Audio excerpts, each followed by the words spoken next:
Hello and welcome to this Edinburgh TV Festival session, One Leaves Every Minute, TV's Motherhood Penalty and How to Fix It. I'm Ria Hebden, I'm a TV presenter, broadcaster and founder of Wonder Women TV, which is an inspirational network which champions diverse women who work in television and the creative industries. And I'm also a mother to two young children.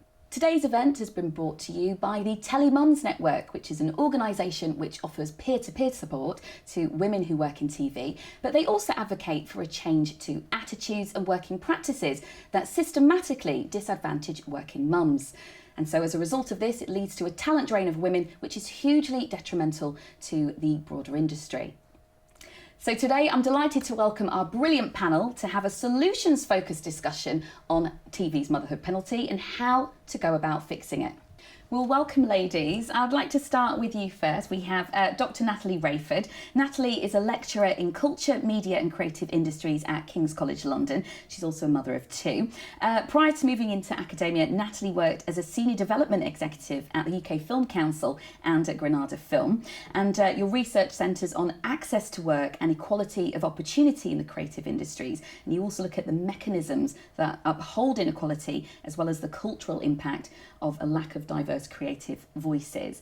You've also written a number of books and worked on high-profile reports such as the Lockdown and Locked Out, the impact of COVID-19 on mothers in unscripted television. And you also worked on the Creative Majority, a report for the All-Party Parliamentary Group on Creative Diversity, which will be launched in Parliament in September. That's right. Welcome. Next we have Jessica Spencer.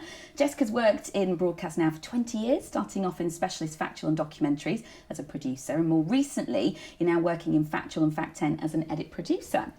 You're also an active member of deaf and disabled people in TV, and you're a real advocate for better representation, access to opportunity and equal rights for deaf and disabled people in the industry.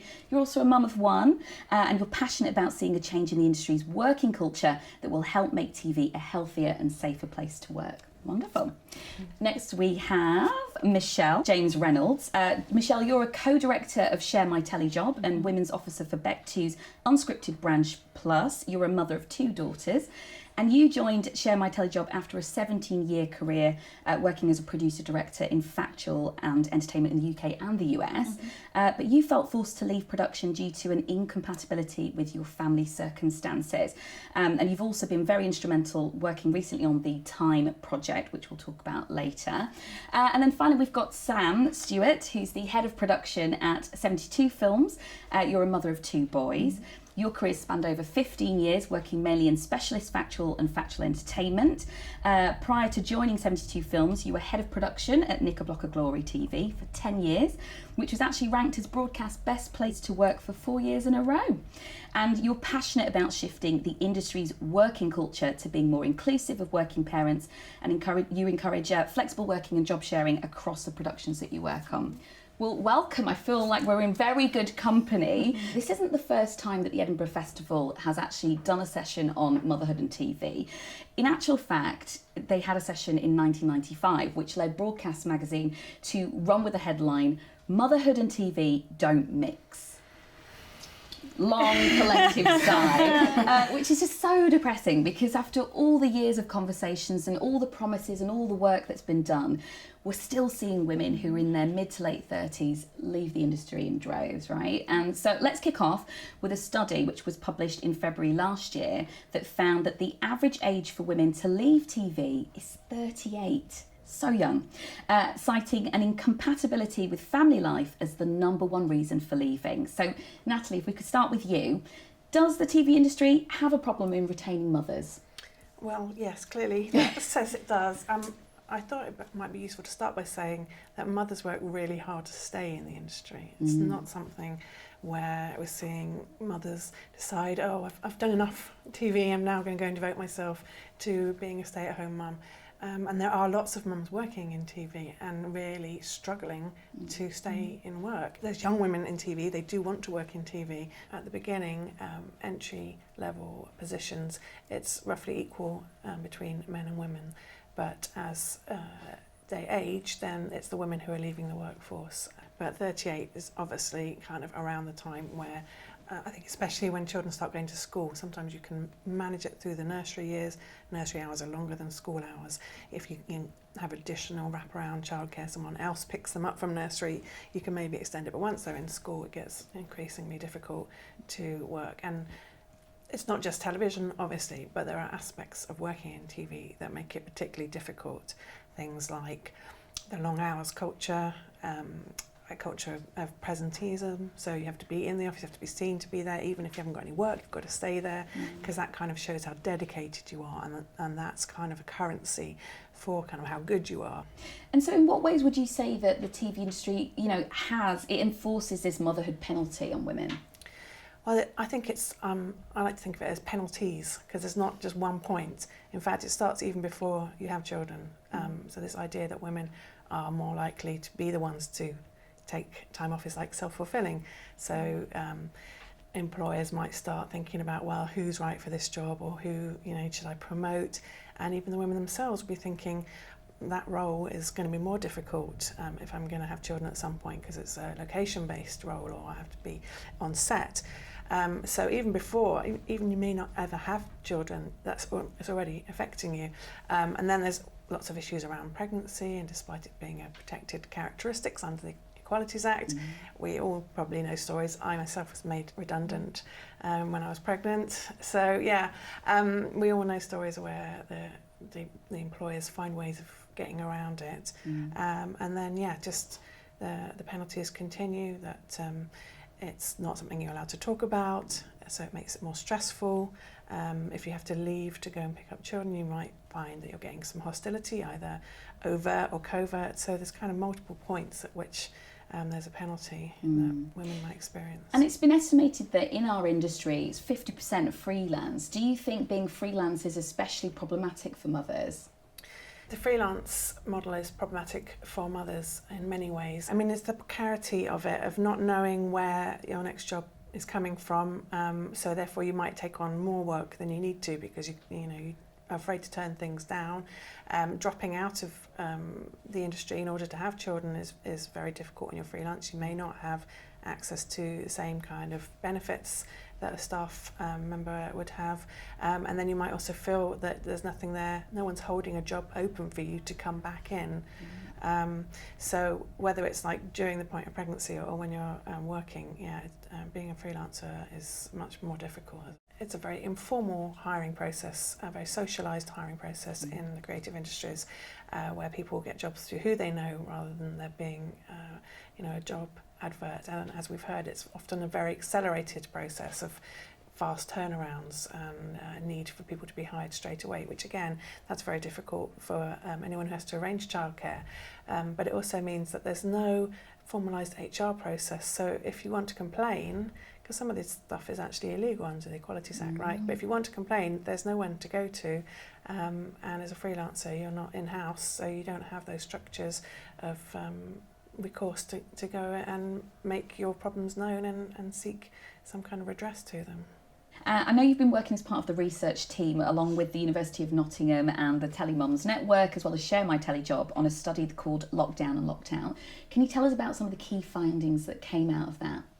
Yeah, so there was a survey put out during COVID, which over 500 mothers responded to, and just kind of really heartbreaking outpourings of what difficult times they were having during COVID. I mean, there's kind of two kind of main groups. Some of them who managed to carry on working, but were really struggling with the schools shut, with the childcare providers shut, with no extended family even allowed in, and that falling again predominantly on the mother's shoulders to juggle it, and employers, no one making any allowances for this extra workload, and the impact on their mental health has been absolutely severe. I mean, we even had 29 women saying that they considered suicide, but there's a whole range of panic attacks, anxiety, depression, all skyrocketing. And then on the other side, there were women who just couldn't work. I mean, because the childcare wasn't there, it was just impossible. And if you're a single parent family, you're completely stuck, right? Yeah, so I mean, there were lots of tales of financial hardship, lots of anxiety around, what happens at the end of this, when we re-emerge, will I still have a career? And then increasingly, a lot of women thinking this isn't right for me. This career is no longer a viable career for me. So, yeah, quite troubling stuff. But all of this was already there. It's just kind of heightened it and made it worse. But you know, the stories of these women already like rushing to the school gates and, you know, panicking because they need to work overtime, but who's going to pick up the kids, or you know, never seeing their kids during the week, or never making dinner or sitting down to dinner with them. So kind of already a broken system that this has just highlighted, and we need to use this moment of visibility to try and think about, well, actually this can't go on. Absolutely. Well, Jessica, if I could come to you next, because you're a freelancer and you're a mum, does any of the points that Natalie's just mentioned echo, do they really resonate with your lived experience?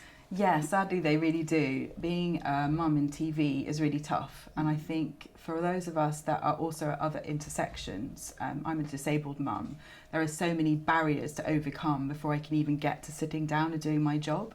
And I feel like, you know, the onus is always on me to prove that I'm capable of doing the job. I feel like the culture in TV is one of never showing any weakness and always being under pressure to be the person that says yes, no matter what. And that's the sort of thing. We've exchanged horror stories for years about how horrendous working hours and the kind of conditions we're under. And I think it wasn't until COVID came about that I feel like I'm starting to hear people publicly saying that they're struggling with that.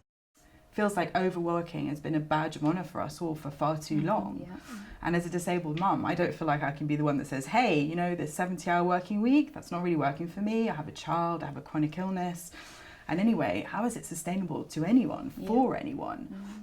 But it feels like if you say that sort of thing, producers will just move on to the next freelancer. And if I'm doing a job, I'm always anxious if the hours get super long, it's going to affect my health. How am I going to cope with that? You know, oftentimes I'm spending the whole weekend in bed or in a flare, you know, not with my child, not being a good mum, just to be able to recover for the following week. And often it feels like the only reason that is because the schedule is too tight. Yes, you know, a hamster wheel of production. Yeah, and it feels like there's such a personal sacrifice required to be part of the industry, and surely that doesn't feel right. Now, I know that deaf and disabled people in TV have recently published some research too in partnership with the University of Bournemouth, Equity and BECTU, and it looked at the experiences of disabled people both in front and behind the camera. Can you tell me a bit more about that? Yeah, so disabled people are the single most underrepresented group in TV. Now, despite the fact that 1 in 5 people in the UK have a disability, we only represent 5.8% of off-screen talent in TV. And if you start to factor in other intersections, the number is even lower. So I became disabled 6 years ago. I have seen both sides of the coin, and I had to completely reinvent the way that I worked. I had to try and find my way back into a career in TV. I'm not sure if I was going to be able to do it with the physical differences that I had been through. There is such a profound misunderstanding of what it is to be a disabled person and how many skills people with disabilities have. You know, we have so much to offer, and it's just, you know, it's ableism in its worst form. Out of our respondents within the research, 60% of people with a disability in the survey said that they felt they'd found ableism at work, and only a third of people were talking about the fact they were comfortable to mention their disability in the workplace. Essentially, we're going to work in pain or in difficulty, and we're all hiding it. It's not to say that there are not disabled people working around you. We're there, but we're just not telling you about it. And I think there are other groups that have that experience too. People not coming from the right background, or they're not coming in. The idea of this perfect employee again. There's an ideal, isn't it, there of what the ideal worker looks like. And if you don't fit that box and tick all those boxes, then you feel alien. Absolutely. Sam, if I can come to you next, as a mum who's worked as head of production for many years, and you're very successful at it, I hear, how have you managed to make it work? I've been incredibly lucky to have a really supportive partner and parents nearby. Without that, I don't know if I would have had the career I have had and been able to survive in the industry as long as I have had. That's the honest truth. I know so many people who leave before they even have kids because they leave to find stable jobs so they can work to get maternity pay, because you need maternity pay, or how are you going to support that child once it's here? And then there's people that leave after they've had the child because they're not compatible, they feel like it's not compatible. Working in TV, you have this internal need to always be top of your game. It's such a highly pressurized environment, and you always feel that there's someone waiting in the wings to take your place. You do feel like you have to work 90 hours a week. You do feel like you have to be on call. You do feel like you can't say, I need to go to a doctor's appointment. Never mind saying, it's my kid's Christmas play. Yeah. Can I take the afternoon off? Yeah. It's just, it has been frowned upon. I'd like to think that it is changing. I mean, I for one have been promoting an open environment where you can say, do you know what, I dropped my kid off this morning and they threw up at the gate, so I need to stay at home today.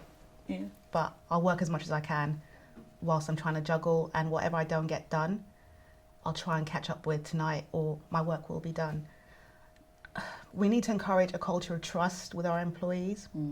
As a company or as a head of department, we're losing a lot of talent because we're not encouraging that culture of trust. And we're also not laying down the foundations for people to be able to work and know that they will be in a safe environment to work in.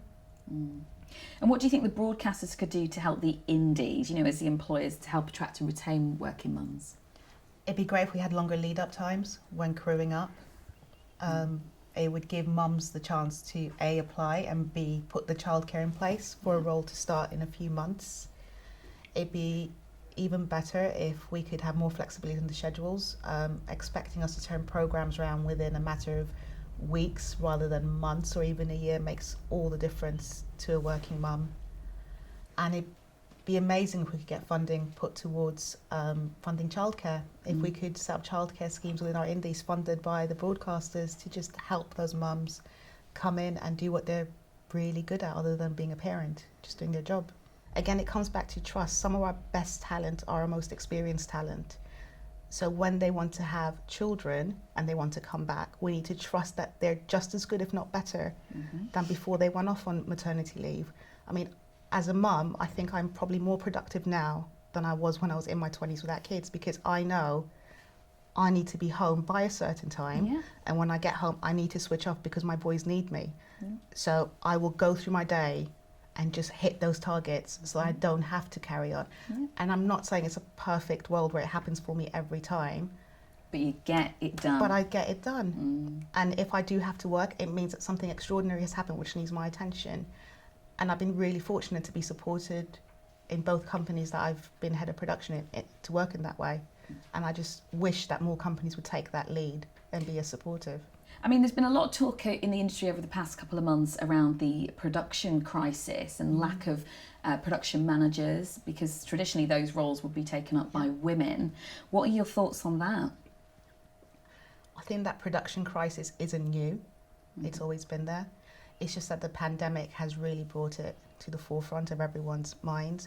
And the pandemic has made everyone stop and think and go, actually, we work so hard and now we're working even harder at home, trying to juggle productions with COVID thrown in, and we're not really getting any recognition. So the pandemic has forced people to go, no, we're going to value ourselves a bit more, and if we're not going to get that back, we're leaving. We'll just have to go and work it out elsewhere, and our skills are transferable, and I think we've all recognised that now, that we don't have to keep working so hard in this industry. We can actually do other things, and that's why we've seen a mass exodus. What we're seeing is promotion of coordinators to junior production managers to production managers, and even less experienced production managers straight to line producers. And what that is now creating is this cycle that we won't be able to get ourselves out of. And it will probably lead to a mental health crisis for those people too, because they're being thrown into these roles that they're not prepared for or experienced enough to do, and they won't have the right support to allow them to do that. The bigger question here isn't how to just fill in those roles with people, it's why are those more experienced people leaving? They're leaving because we're not retaining them. Ways to retain them is create more staff jobs for them, give them a working culture where they can do their job. And again, that goes back to maybe more flexible working, more job sharing. maybe giving them shorter hours, reducing those hours that they need to work. And then I think that we would see a bit of a turnaround. Those people would stay. Well, I'm glad you said flexibility, because flexible working is very much the buzzword at the moment, isn't it? Michelle, let's come to you, because how has the industry approach to flexible working evolved in telly over the past few years? So when we started SMTJ about 6 years ago, there weren't many people job sharing. And actually I think a lot of companies didn't have the time, or if we're honest, the inclination to work out how that might work.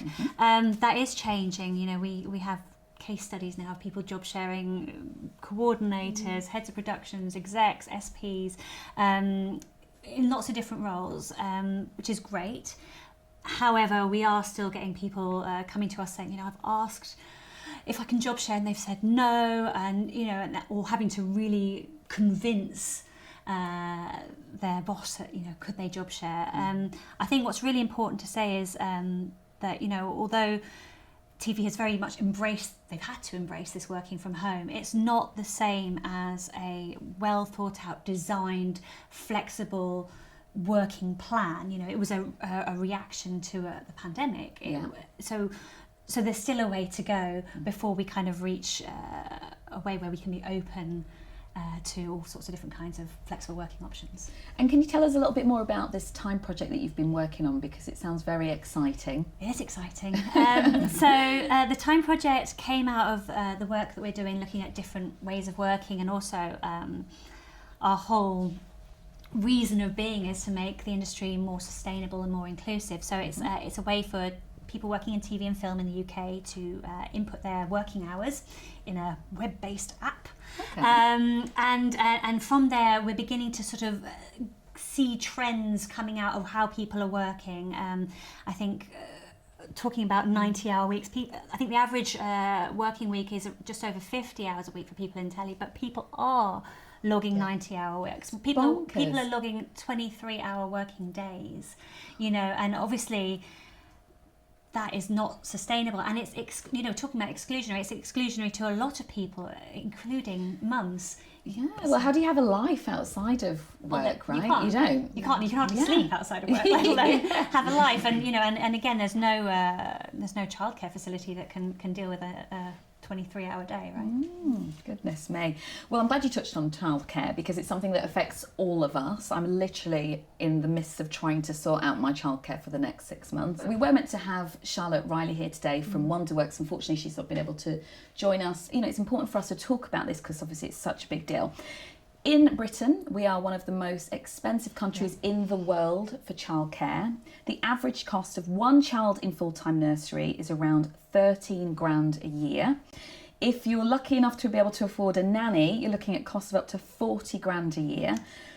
40 grand. And even when your child reaches school, to really accommodate the hours required to work in telly, you need that wraparound care. If you don't have family that live local, so you have to school clubs, your nannies, and help from family. So we're in a bad situation, guys, aren't we? I'm trying to keep this positive, but also trying to keep it real. So as you've heard, telly isn't your standard 9 to 5, and with these costs hiking up, it just feels impossible. Sam, is there a place where one day, you know, we could put a line in the budget that will cover the cost of childcare if, say, a woman's working more than 10 hours a day?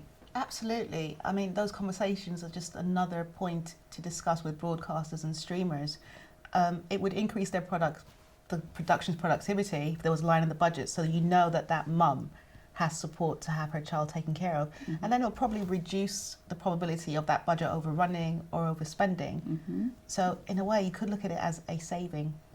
And what more companies could also look at is salary sacrifice schemes. They're not always open to freelancers, and they're open to staff, and that's great. But why don't we make it accessible to freelancers, and then they can have support when it comes to childcare? And also I'm aware that in the 90s, it was just a precedent that you'd have these on-site creches and the media hubs. We've got obviously Salford Quay, Pacific Quay, Media City and White City. Do you think that could be something that we start to see again? Yeah, absolutely. I mean, there's no reason why we couldn't go back to a situation like that if it's been done before, and that could be immensely helpful, just another layer towards making things easier for mums to come to work. Natalie, there'll be people watching today that are wondering, you know, why are we referring to mums, why not parents? And what would you say to that?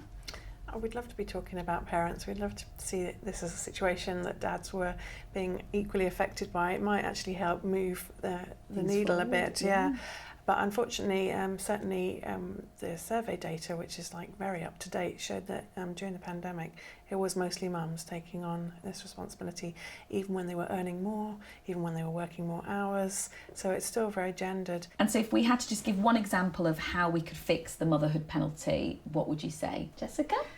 I would like to see a workplace where I think people aren't afraid of showing who they are or showing any kind of weakness, and people aren't hiding part of themselves just to be deemed, you know, an employee who is worthy of being given work, you know, this sort of leaving behind this idea of the perfect employee, and us bringing all our, you know, skills but also our weaknesses to the workplace. There's so many companies that have been talking about wanting to employ more people, disabled people, or people from diverse backgrounds, and I just feel like there's been so much talk. Yes. I just feel like we need to see it happen now. Yeah. We need to see those numbers going up. If everybody's doing all of this great work, well, why aren't things changing? Michelle? I would like to see companies openly advertising roles as open to flexible working. And then I think one thing that SMTJ are really pushing for is an end to these kind of buyout contracts. And I think if broadcasters and production companies are really true to their word that they want a healthy and diverse workforce, then they need to start embracing better working culture. Thank you. Sam? We need to think of the qualities that mothers bring as an asset rather than a problem.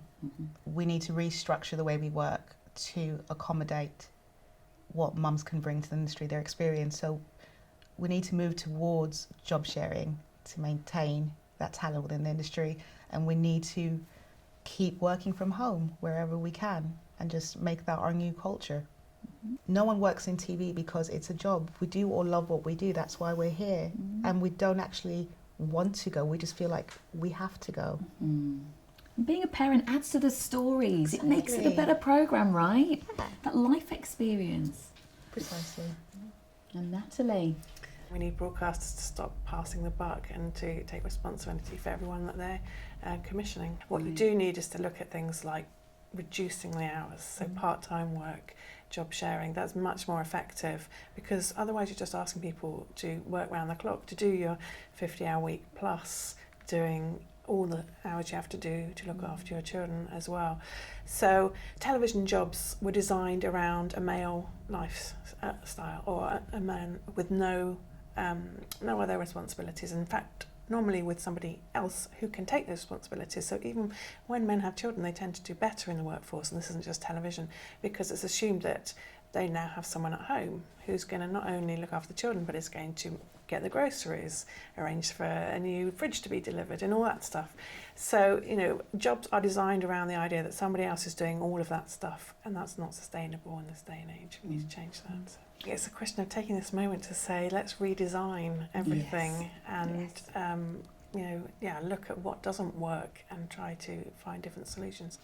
Well, thank you so much to this brilliant panel and for your contributions. Everything that you've said today really resonates with me, and I just hope that this conversation leads to meaningful change. I really do. And to those of you in the industry that are watching today, if you're really serious about addressing the female talent drain, I really hope you will do the work to change things, because you have the power to do that. If you're an indie or a broadcaster and you're keen to find out about any of the organisations that we've talked about today, get in touch with the Telly Mums Network. Equally, if you're a mum, do get in touch if you need support. You can join any of our groups on Facebook, Instagram and Twitter. Thanks for watching.